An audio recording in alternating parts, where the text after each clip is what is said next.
دل کے مسلمان بنے, روح کے مسلمان بنے, زبان کے مسلمان بنے.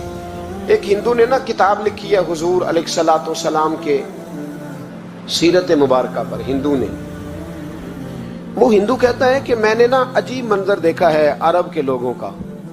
ہندوؤں نے نا بڑا خوبصورت میرے محبوب کے بارے میں لکھا ہے. ایک ہندو نے جب حضور کی سیرت پر کتاب لکھی تو کچھ لوگوں نے کچھ اشعار لکھے, تو لوگوں نے کہا تو ہندو ہو کے حضور پہ لکھتا ہے, ہندو ہو کے.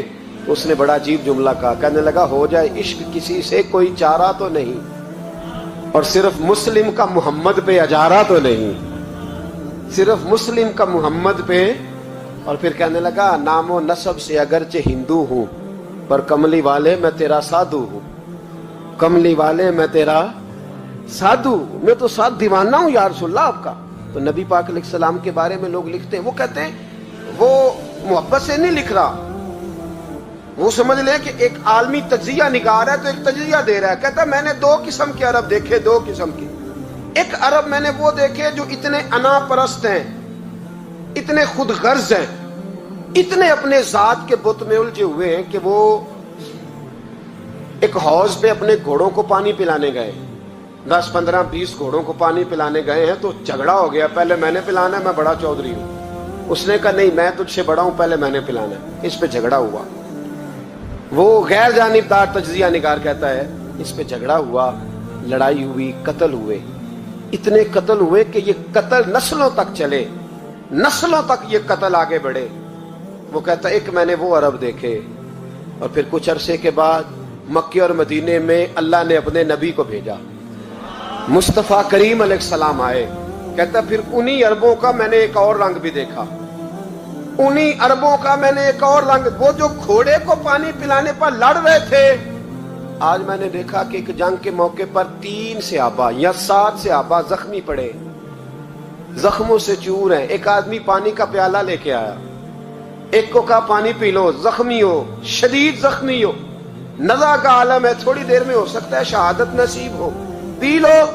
کل جو گھوڑے کو کہتا تھا پہلے میں نے پلانا ہے, میں نے پلانا ہے, آج وہی قوم میں نے عجیب رنگ دیکھا, کہا پانی پی لو. تو کہنے لگا یار میں تھوڑا زخمی ہوں, یہ جو میرے ساتھ لیٹا ہے یہ زیادہ زخمی ہے, پہلے اس کو پلا دے, میرے بھائی کا بھلا ہو جائے. کہتا پانی لے کے اس کے پاس پہنچے, اس کو کہا تو پی لے. تو وہ کہنے لگا نہیں میں زخمی ضرور ہوں پر جوان ہوں, یہ میرے ساتھ جو صحابی لیٹے ہیں یہ زخمی بھی ہیں بوڑھے بھی ہیں, ان کو پہلے پلا. میں بات کہتے ہیں میں تیسرے کے پاس گیا تو اس نے کہا نہیں یار چوتھے کو پلا, وہ زخمی بھی ہے بیمار بھی ہے, اسے زیادہ ضرورت ہے. کہتے چوتھے کے پاس گیا تو وہ تڑپ اٹھا, کہنے لگا 5ویں کو پلا, اس لیے کہ اسے زخم مجھ سے پہلے لگا ہے, اس کا جہاد بھی مجھ سے سخت ہے. کہتے اس کے پاس گیا تو کہنے لگا یار 6 کے پاس چلا جا, اس لیے کہ اس کا وقت مجھے زیادہ قریب لگ رہا ہے. کہتے ہیں میں 6 کے پاس گیا تو وہ بول اٹھا, کہنے لگا وہ 5 جس رسول کا کلمہ پڑھتے تھے میں بھی اسی محمد کا ماننے والا ہوں, تو مجھے نہ پلا 7ویں کو پلا. کہتے ہیں اس کے قریب گیا اور میں نے وہ منظر دیکھا کہ وہ کہنے لگا نہیں اگر وہ 6 قربانی دے سکتے ہیں تو میں نے بھی نبی پاک سے تربیت لی ہے, تو پہلے کے پاس جا. کہتے ہیں میں اس کے پاس جا کے کھڑا ہوا تو روح پرواز کر گئی. میں دوسرے کے پاس گیا تو کلمہ پڑھ کے شہادت کا جام پی گیا. میں تیسرے کے پاس گیا تو حوض کوثر تک وہ بھی پہنچ گیا. کہتے ہیں 7 کے 7 وصال کر گئے, پانی میرے ہاتھ میں تھا اور میں اس صحرا میں کھڑے ہو کے سوچ رہا تھا یہ وہ لوگ ہیں جنہوں نے دل کا کلمہ بھی پڑھا ہے, روح کا کلمہ بھی پڑھا ہے. یہ ان کا صرف وجود نہیں جھکتا رب رسول کی بارگاہ میں, جب یہ جھکتے ہیں تو ان کے دل بھی جھکے ہوئے ہوتے ہیں, ان کی روحیں بھی جھکی ہوئی ہوتی. حالات بدل گئے میرے بھائی. ایک زمانہ وہ تھا جب حضرت عمر فاروق کی لونڈی نے کلمہ پڑھا, ہاں حضرت عمر لونڈی نے کلمہ پڑھا تو حضرت عمر نے اسے الٹا لٹکا لیا, درے مارتے. بی بی کہتی ہے عمر مجھے اتنا مارتے کہ مارتے مارتے تھک جاتے, پھر پانی منگاتے, پانی پی کے پھر مارتے. یہ وہی عمر ہے جو کہتے جو کلمہ پڑھے گا گردن کاٹ دوں گا. یہ وہی عمر ہے جو کوئی غریب مسکین قریب نہیں پھٹک سکتا تھا, لونڈی کو دروں سے مارتے. وہی عمر کلمہ پڑھ گئے. اور پہلے تو ایک قبیلے کے سردار تھے نا بھائی, پہلے ایک قبیلے کے سردار تھے, تو الٹا لٹکا کے مار. چاہیے تھا نا جب امیرُ المومنین بنتے زیادہ سخت ہو جاتے اور ان کے اندر سختی آتی. اور امیرُ المومنین بن گئے. 24 لاکھ مربع میل پر حکومت, 24 لاکھ مربع میل کا حکمران. چہرے پہ نقاب پہنا. کنز العمال میں روایت موجود, وہی عمر جو کل غریب عورت کو دروں سے مارتے ہیں, وہی عمر. انقلاب آ گیا, سوچ بدل گئی, نگاہ اور دل مسلمان ہو گئے. عمر گزر رہے ہیں, ایک گھر سے بچوں کے رونے کی آواز آئی. چہرے پہ نقاب پہنے عمر رک گئے. افلا غلام ساتھ تھا. کہنے لگے پتہ کر کوئی مسئلہ ہے. دروازے پہ دستک دی. بی بی تیرے بچے کیوں روتے ہیں؟ کہنے دوڑ جاؤ. کون ہوتے ہو؟ تمہیں کیوں بتاؤں؟ غریب ہر ایک کو نئی داستان بتائیں. ابھی ایک جماعت آ گئی, مجھے بتاؤ میں حل کروں گا. پھر دوسرا آ گیا زخم ٹٹولنے, مجھے بتاؤ میں کس کس کے سامنے زخم کھولیں, کس کس کو بتائیں. بی بی کہنے لگی جا دوڑ جا. درجنوں آتے ہیں, روز پوچھتے ہیں, پوچھ کے تو بھی جا. آدھی رات کو تو کون ہے؟ حضرت عمر منت کرنے لگے. کہنے لگے بی بی تیری مہربانی بتا تیرے بچے کیوں روتے ہیں. تو عورت تڑپ کے بولی. کہنے لگی تو نہیں جاتا تو سن پھر. میرے بچوں کی غلطی یہ ہے کہ یہ غریب بھی ہیں اور یتیم بھی ہیں. ان کی غلطی ہے کہ ان کا باپ چلا گیا ہے. ان کی غلطی یہ ہے انہوں نے غریب گھروں میں پرورش پائی ہے. ان کی غلطی یہ ہے کہ ان کا دادا رئیس نہیں تھا. ان کی کوتاہی یہ ہے کہ ان کا نانا جاگیردار نہیں تھا. ان کی غلطی یہ ہے کہ ان کی ماں جہیز میں کچھ لے کے نہیں آئی. اور کیا پوچھنا ہے؟ حضرت عمر کہنے لگے بہن ماجرا کیا ہے؟ کہنے لگی باپ انتقال کر گیا. عمر جب سے حکمران بنا ہے اس گاؤں میں کبھی اس نے پھیرا ہی نہیں ڈالا, وہ آیا ہی نہیں. میری غریبنی کے بچے ساری ساری رات بھوک سے روتے, وہ کبھی آیا ہی نہیں. یہ غلطی ہے. پہلے تو میں کچھ نہ کچھ ان کو خشک روٹی کھلا دیتی تھی, آج تو گھر میں کوئی شے نہیں. شام سے لے کر پانی اور روڑے ہنڈیا میں ڈالے ہیں, پکاتی جاتی ہوں. کہا تھا چلو سو جائیں گے, اور بھوک بڑی ظالم ہے, نیند بھی نہیں آنے دے. سب روگاں دا روگ محمد, جس دا نام غریبی کنڈ ولا کے لنگ جاندے نی دوست یار قریبی. کب بھوک بڑی ظالم ہے, پیٹ بھوکا ہو تو یہ بھی نہیں آتی. سوچتی تھی سوچ اب تہجد کا وقت ہے پر سوتے نہیں. اب بتاؤ میں کیا کروں. عمر تو 24 لاکھ مربع میل کا حکمران ہے, اس کچی بستی میں کیسے پھیرا ڈالے گا. حضرت عمر دوڑے گئے. 60 سال عمر, کندھے پہ اناج کا تھیلا رکھا, کندھے پہ. غلام کہتے حضور مجھے دے دیں. فرمایا بتا قیامت میں بھی میرا بوجھ اٹھائے گا. حضرت عمر لائے. پھر عمر نے اس بی بی کے گھر میں چراغ روشن کیا. پھر بوڑھے عمر کہتے میری بیٹیاں تھیں, میری بیویاں تھیں, میں نے کھانا کبھی نہیں پکایا تھا. میں نے اس بی بی سے کہا بہن تو بیٹھ جا. بیٹھ گئی. عمر کہتے ہیں میں نے آگ جلائی. آپ کے غلام کہتے ہیں جب عمر آگ میں پھونکے مارتے تھے تو ان کی داڑھی سے دھواں نکلتا تھا. عمر نے آگ جلائی. پھر فاروق کہتے ہیں میں نے کبھی روٹی نہیں پکائی تھی پر آج میں نے آٹا بھی گوندا. 24 لاکھ مربع میل کا حکمران. او بھائی جب تیرا دل اور نظر مسلمان ہوتی ہے تو پھر تو جھوٹے دعوے نہیں کرتا, پھر دین تیرے لفظوں میں, جملوں میں, تقریروں میں نہیں رہتا. حضرت سیدنا عمر فاروق رضی اللہ تعالیٰ عنہ آٹا گوندتے ہیں, داڑھی ساری آٹے سے بھر گئی. پھر عمر فاروق روٹیاں پکاتے تو ہاتھ جلتے. پھر سالن پکایا.